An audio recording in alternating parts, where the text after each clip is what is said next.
ലോകത്തിലെ ഏറ്റവും വലിയ വിഷമായ സയനൈഡ് ഉൽപ്പാദിപ്പിക്കുന്ന ജീവിയുണ്ട്. അതിനെ കണ്ടെത്തിയ കഥയാണ് ഇന്നിനി പറയാൻ പോകുന്നത്. രാവിലെ അമലൂട്ടൻ അച്ചാച്ചൻ്റെ കൂടെ പണി തുടങ്ങി. മഴ പെയ്ത് വെള്ളം കയറിയ ചിരട്ടയൊക്കെ മറിച്ച് കൊതുകിനെ കശാപ്പ് ചെയ്യുന്നു എന്ന ക്രൂരമായ പണി അവൻ തുടങ്ങി. പണി ചെയ്യാത്ത മടിച്ചു നിന്ന് എന്നെ ഈർക്കിൽ വെച്ച് മർദ്ദിച്ചു അവൻ. പെട്ടെന്നാണ് വീണ് കിടക്കുന്ന ഇലകൾക്കിടയിൽ നിന്ന് ഒരു ജീവി തലപൊക്കി നോക്കിയത്. ഇവൻ സാധാരണ കാണുന്ന തേരട്ടയുടെ വർഗത്തിൽപ്പെട്ട കറുത്ത ജീവിയല്ലേ. ഒരുപാട് കാലുകളുള്ള വശങ്ങളിൽ മഞ്ഞ നിറമുള്ള ഇവൻ നമ്മുടെ പറമ്പിൽ സാധാരണമാണ്. അവനെ തൊട്ടപ്പോൾ തേരട്ടയെ പോലെ അവൻ ചുരുണ്ടു. നമ്മളെ ഓടിക്കാൻ ശരീരത്തിൽ നിന്നൊരു ദ്രാവകവും പുറത്തു വന്നു. ഇനിയാണ് പേടിക്കേണ്ടത്. ഇവൻ പുറത്തുവിടുന്ന ആ ദ്രാവകമാണ് സാക്ഷാൽ സയനൈഡ്. ഇവനാണ് ആൽമണ്ട് മില്ലിപേഡ് അല്ലെങ്കിൽ സയനൈഡ് മില്ലിപേഡ്.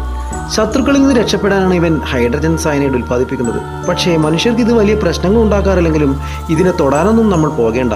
മണ്ണിനെ പോലെ തന്നെ മണ്ണിനെ വളക്കൂറാക്കാൻ ഇവൻ ശ്രമിക്കാറുള്ളത് കൊണ്ട് ഇവനെ നമ്മൾ ഉപദ്രവിക്കാതെ അവൻ്റെ വഴിക്ക് പോട്ടെ അല്ലേ. ഇതുപോലെ വിഷമുള്ളതും അതുപോലെ പ്രകൃതിക്ക് സഹായകരവുമായ എത്ര ജീവികൾ നമുക്ക് ചുറ്റുമുണ്ടല്ലേ.